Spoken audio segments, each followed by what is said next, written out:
স্বপ্ন ভেঙেছে বহুবার, মনও ভেঙেছে বহুবার, কিন্তু আজ আমার ভেঙেছে একটি শখের জিনিস। ভাবতেও খারাপ লাগে, দিনের পর দিন এত কষ্ট করে বানানো আমার এই শখের জিনিসটি আজকেই ভেঙে গেল আমার চোখের সামনে। যদিও আমার শখের জিনিসটি ভেঙে যাওয়ার পিছনে আমি নিজেই দায়ী। আপনারা হয়তো আমার আগের ভিডিওতে দেখেছেন কিভাবে আমি ভেঙে যাওয়া আয়নাটিকে নতুন রূপ দিয়েছিলাম। সেটি আজ সে আয়নাটি এই টেবিলে রাখতে গিয়ে আমার সাথে ঘটেছে এমন ঘটনা, যেটি দেখার জন্য আমি মোটেও প্রস্তুত ছিলাম না। এটি ভেঙে যাওয়ার পর মনে মনে বলছিলাম কোনো কিছু নিয়ে আশা করাটা বেশি ভালো নয়। আমার জীবনে আমি যেসব বিষয়ের প্রতি বেশি আশা রেখেছি সেসব জিনিসই আমার সাথে বিপরীতভাবে ঘটেছিল। হয়তো আগের আয়নাটিকে আবার ফিরিয়ে আনতে পারবো না, কিন্তু চেষ্টা করছিলাম যে এই ভেঙে যাওয়া আয়নাটিকে আবার নতুন করে সাজানো যাক। যেহেতু আমার আয়নাটি অনেক খারাপভাবেই ভেঙে গিয়েছে, এখন যে আমি সেই আয়নাটি আগের মতন দাঁড় করিয়ে রাখতে পারবো সেটিও সম্ভব হবে না, কারণ নিচের আয়নার অংশটি একদমই আঁকাবাঁকা হয়ে গিয়েছে, যার কারণে এটি দাঁড়িয়ে থাকতে পারছিল না। এই আয়নাটিকে মজবুত এবং দাঁড়িয়ে থাকতে সাহায্য করবে আমার এই ছোট্ট কার্টুনের টুকরোটি।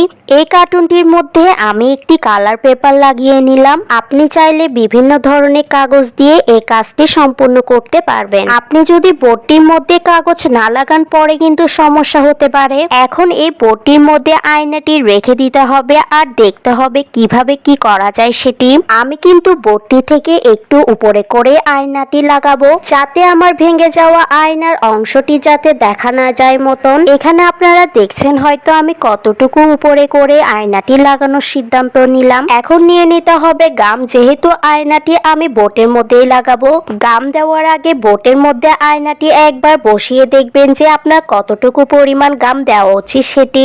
এখন আপনি আপনার পরিমাণ মতন গামটি দিয়ে দিবেন আর ভালো করে ছড়িয়ে ছিটিয়ে দিবেন। আমি কিন্তু এতটুকুই গাম ব্যবহার করেছিলাম। তারপর এখানে আমি আমার আয়নাটি সাবধানে বসিয়ে দিলাম। আয়না বসানোর পর আমি চারপাশে একটু সামান্য পরিমাণ গাম লাগিয়ে নিচ্ছিলাম। এখন আপনার নিতে হবে একটি গ্লুগান। আয়নাতে কাগজ বসানোর জন্য আপনাকে অবশ্যই গ্লুগানই ব্যবহার করতে হবে, না হলে আয়না থেকে কাগজগুলো ঝরে যাওয়ার সম্ভাবনা একটু বেশি থাকবে। এখানে আপনারা দেখছেন আমি কিভাবে সাবধানের সাথে সব কাজ করছি।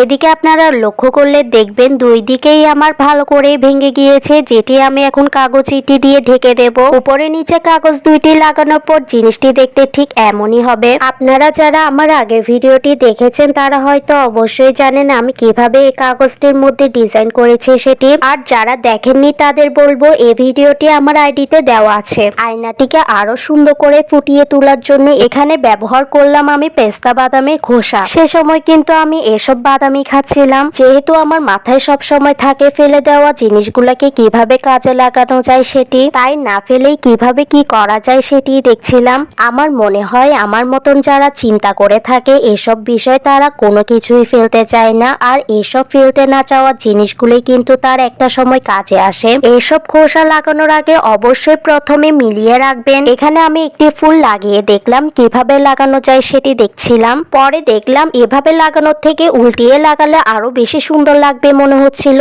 আর উল্টো করে লাগানোর ফলে দেখছিলাম যে গামগুলো খোসার মধ্যে লাগাতে আরো সুবিধা হচ্ছিল। ঠিক এভাবে সব ফুল আমরা লাগিয়ে নিব। খোসাটি উল্টো করে দেওয়ার পর আরো বেশি সুন্দর লাগছিল। এটি আর এটি দুটির মধ্যে এটি বেশি ফুটে উঠছিল। ঠিক এভাবে সবগুলোতে লাগিয়ে নিতে পারেন আপনারাও। আমিও ঠিক এভাবে সবগুলোতে লাগিয়ে নিচ্ছিলাম, সব দিকে যাতে সমান থাকে মতন ওই দিকেও লক্ষ্য রাখতে হবে আপনাদের। যাদের কাছে এমন খোসা থাকবে না তারা চাইলে কাগজের ফুলও ব্যবহার করতে পারেন। এদিকে দেখতে না দেখতেই পুরো কাজটি আমি সম্পূর্ণ করে ফেলেছি।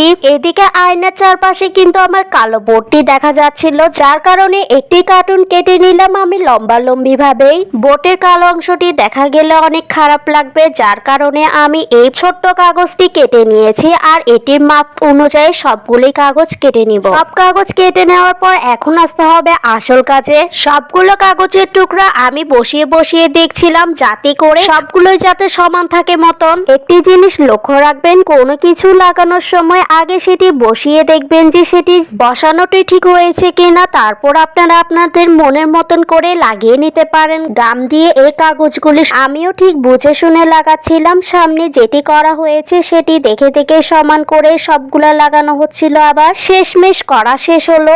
ছোট ছোট এসব কাগজ দিয়ে আরেকটি নতুন ডিজাইন হয়ে গেল। এখন কিন্তু আগে থেকেও অনেক ভালো দেখাচ্ছিল এই আয়নাটি। তারপর অনেক দোয়া সূরা পড়ে এই আয়নাটি এখানে রাখলাম। যেহেতু আমার আগের আয়নাটি আমি এভাবে রাখতে গিয়ে ভেঙে ফেলেছিলাম, তাই একটু ভয়ে ভয়ে ছিলাম, কিন্তু তারপরও পিছনে বোর্ডটি লাগানোর জন্য অনেকটা মজবুত হয়েছিল এই আয়নাটি, যার কারণে যেখানে সেখানে রাখতে পারছিলাম আমি। এখনো এই আয়নাটিতে অনেক কাজ করার বাকি রয়েছে। ভিডিওটি বড় হয়ে যাওয়ার কারণে এটির আরেকটি ভিডিও আমি আমার ইউটিউব চ্যানেলে দিয়ে দিয়েছি। আশা করি আমার এই ভিডিওটি আপনারা দেখবেন। সবাই লাইক, ফলো, শেয়ার দিয়ে পাশে থাকবেন। ফেলে দেওয়া জিনিসকে কিভাবে কাজে লাগানো যায় এমন সব ভিডিও পেয়ে যাবেন আমার পেজে। আশা করি আপনারা সবাই সাপোর্ট করবেন।